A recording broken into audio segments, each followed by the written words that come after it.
ఇక కామారెడ్డి జల ప్రళయం జరిగి రోజులు గడుస్తున్నాయి. ఇప్పటి వరకు బాధితులకు నష్టపరిహారం అందలేదు. కొన్ని గ్రామాలు అంధకారంలో ఉన్నాయి. రహదారుల మరమ్మతులు జరగడం లేదు. వేలాది ఎకరాల్లో ఇసుక దిబ్బలు పేరుకుపోయాయి. సీఎం రేవంత్ ఏరియల్ సర్వే చేసి చేతులు దులుపుకున్నారు. జల విలయంతో జలం అల్లాడుతుంటే స్థానిక సంస్థల ఎన్నికల స్టాండ్ కోసం కాంగ్రెస్ సిద్ధమవుతోంది. కామారెడ్డి వేదికగా బీసీ డిక్లరేషన్ విజయోత్సవ మహాసభ నిర్వహిస్తామంటోంది. జనం సమస్యలు తమకు పట్టవని అంటోంది. వరద సాయం ఇవ్వకుండా నష్టాన్ని పూడ్చకుండా ఆమోదం పొందని బీసీ బిల్లు కోసం విజయోత్సవ సభ ఎందుకని జిల్లా ప్రజలు నిగ్గదీసి అడుగుతున్నారు. మరింత సమాచారం మా ప్రతినిధి రవీంద్ర అందజేస్తారు. కామారెడ్డి జిల్లాకు వరద ముప్పు ఏర్పడి ఇవాళకి 16 రోజులు గడుస్తుంది. వరద ముప్పు వల్ల ప్రజలు కకావికలమయ్యారు. పంట నష్టం, ఆస్తి నష్టం జరిగింది. ఇవాళకి అధికార యంత్రాంగం పూర్తి స్థాయిలో జరిగిన నష్టాన్ని అంచనా వేయలేకపోతుంది. పైగా బీసీ డిక్లరేషన్ పేరుతో ఈ నెల 15వ తేదీన ముఖ్యమంత్రి కామారెడ్డి జిల్లా కేంద్రంలో భారీ బహిరంగ సభకు ప్లాన్ చేయడం జరిగింది. ఇప్పటికీ మనం జిఆర్ కాలనీలో ఉన్నటువంటి సమీపంలో ఉన్నటువంటి బ్రిడ్జ్ ఏదైతుందో ఈ బ్రిడ్జ్ గుండా దాదాపు 3 టీఎంసీల వాటర్ కిందికి దిగువకు వెళ్ళింది. ఆ ఉధృతి పెరిగింది. జిఆర్ కాలనీ ఎగువ ప్రాంతం నుంచి వాటర్ రావడం వల్ల మన లెఫ్ట్ సైడ్ ఉన్న జిఆర్ కాలనీ పూర్తి స్థాయిలో నీటి మట్టం అది ప్రతి చోట చూసినా ఇదే దృశ్యాలు ఇంకా కనబడతాయి. ప్రభుత్వ యంత్రాంగం పూర్తి స్థాయిలో ఇప్పటికీ ఇక్కడ జరిగిన నష్టాన్ని అంచనా వేయలేదు. కేవలం తూతూ మంత్రంగానే ముఖ్యమంత్రి, మంత్రి, అదేవిధంగా ఇక్కడ ఉన్నటువంటి ప్రజాప్రతినిధులు వచ్చి క్షేత్రస్థాయిలో చూసి వెళ్లారే తప్ప ఏం జరిగిందనే అంశం పైన అంచనా వేయడంలో యంత్రాంగం విఫలమైంది. పైగా బీసీ డిక్లరేషన్కి సంబంధించినటువంటి ఇవాళ 15వ తారీఖు విజయోత్సవ మహాసభ పేరుతో ఇవాళ కాంగ్రెస్ పార్టీ ఇక్కడ సభను ఏర్పాటు చేద్దామనుకుంటుంది. ఇక్కడి ప్రజలు, ఇక్కడ ప్రాంత ప్రజలు ఒకటే ప్రశ్నిస్తున్నారు. వరద ఉధృతికి దెబ్బతిన్నటువంటి అనేక గ్రామాలు ఈపాటికి ఇబ్బందికరమైన సిచ్యువేషన్లు ఉన్నాయి. కనీసం యంత్రాంగం ఇక్కడ కాంపెన్సేషన్ ఎంత ఇస్తారనే అంశం పైన క్లారిటీ లేదు. అదేవిధంగా తూతూ మంత్రంగా ప్రతి ఇంటికి ఏదైతే జిఆర్ కాలనీలో దెబ్బతిన్నటువంటి 46 ఇళ్లతో పాటు బతుకమ్మ కుంటలో దెబ్బతిన్నటువంటి 13 ఇళ్లకు కాంపెన్సేషన్ ఇచ్చినట్టుగా మనకు సమాచారం. అది కేవలం 11,500 రూపాయలు. అది ఎందుకు సరిపోదని ప్రజలు అంటున్నారు. కకావికలమైన కామారెడ్డిని తక్షణమే ఆదుకుంటామని ముఖ్యమంత్రి ఒకసారి పైనుంచి చూసి పైనుంచే వెళ్లారు. క్షేత్రస్థాయిలో మళ్ళా భూమి మీదకి దిగిన తర్వాత ఇక్కడ ఉన్నటువంటి అధికార యంత్రాంగంతో మాట్లాడడం జరిగింది, రివ్యూ నిర్వహించండి. ఏం చేస్తాము, ఎట్లా ఈ కామారెడ్డిని బయట పడేస్తాము, వరద ఉధృతికి సహాయం ఏ విధంగా అందిస్తామనే విషయం పట్ల కామారెడ్డి జిల్లా ప్రాంత ప్రజలు వేయి కళ్ళతో వేచి చూస్తారు. కానీ ముఖ్యమంత్రి ప్రసంగంలో కానీ ఇక్కడ ఉన్నటువంటి ప్రజాప్రతినిధుల ప్రసంగంలో కానీ ఏమాత్రం మార్పు రాలేదు. ఆ రోజు ఏదైతే చెప్పారో అదే రిపీట్ చేశారు. కేవలం రానున్న స్థానిక సంస్థల ఎన్నికల స్టంట్ కొరకే ఇవాళ యంత్రాంగం, ప్రభుత్వం వ్యవహరిస్తుంది అనే అపవాద కూడా ప్రభుత్వం ఇవాళ మూట కట్టుకున్నట్లుగా కనబడుతుంది. మొత్తానికి కామారెడ్డి జిల్లాలో ఇవాల్టి వరకు సంఘటన జరిగి 16 రోజులు గడిచింది. ప్రభుత్వ యంత్రాంగం సహాయక చర్యలు చేపట్టడంలో పూర్తి స్థాయిలో విఫలమైంది. ఏ వ్యక్తిని కదిలించినా ఆగ్రహం, ఆవేశాలు కట్టలు తెంచుకు కనబడుతున్నాయి. ముఖ్యంగా జిల్లాలో యూరియా కొరత విపరీతంగా ఉంది. ఎక్కడ చూసినా రైతులు రోడ్లపైన నిలబడుతున్నారు.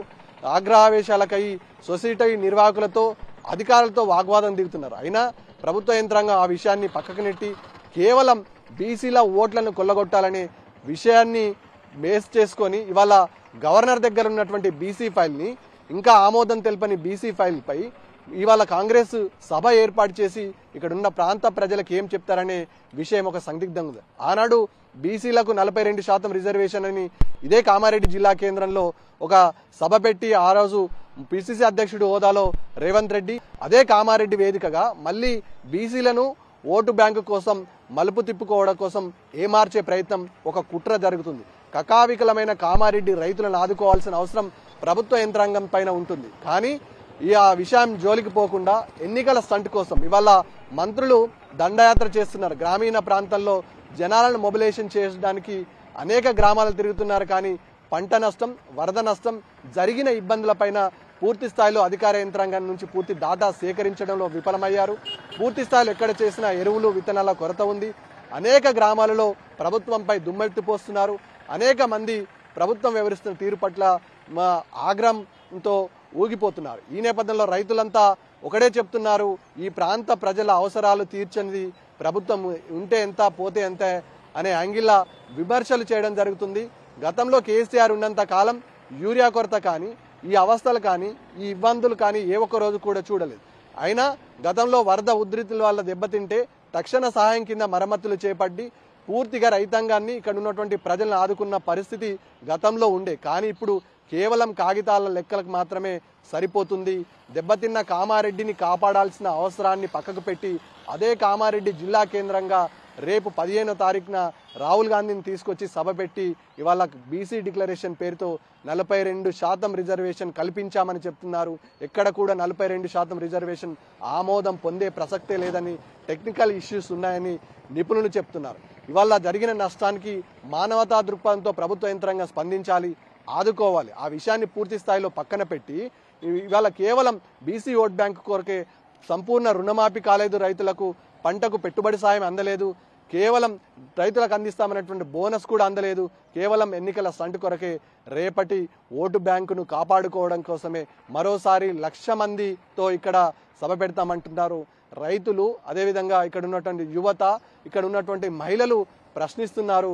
కకావికలమైన కామారెడ్డి జిల్లా కేంద్రానికి విపత్తు సాయం ఇప్పటికీ ఎందుకు అందలేదని. అదేవిధంగా ఇక్కడ ఉన్నటువంటి మంత్రులు తప్పించుకొని తిరుగుతున్నారు.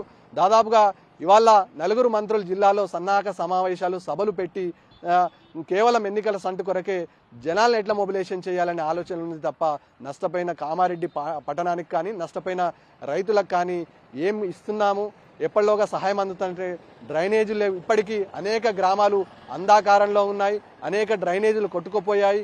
దాదాపుగా రైతుల పొలాల్లో ఇసుక దిబ్బలు ఇంకా ఉన్నాయి. వాటికి రైతులకు సంబంధించిన కంపెన్సేషన్ విషయంలో స్పష్టత లేదు. అదేవిధంగా ప్రాణ నష్టం జరిగింది. కేవలం 3కి మాత్రమే ప్రాణ నష్ట సహాయం 5 లక్షల చొప్పున అందించారు. ఒక వ్యక్తికి అందలేదు. ఇంకొక వ్యక్తి వరద వల్లే చనిపోయిండు. ఆ వ్యక్తిని అనన్ బాడీగా గుర్తించి దాన్ని ఎటు తేల్చలేకపోతారు. ఇలా అనేక సమస్యలకు ఇవాళ రేపటి బీసీ డిక్లరేషన్ సభ పెడతామని ప్రభుత్వం ఏదైతే చేస్తుందో ఆ విజయోత్సవ సభ కాదు. రైతులు రేపు పొద్దుగల ఖచ్చితంగా నిలదీస్తారు. ఖచ్చితంగా గవర్నమెంట్ అందించాల్సిన కాంపెన్సేషన్ అందించిన తర్వాతనే సభను, సమావేశాలు ఏర్పాటు చేసుకోవాలి.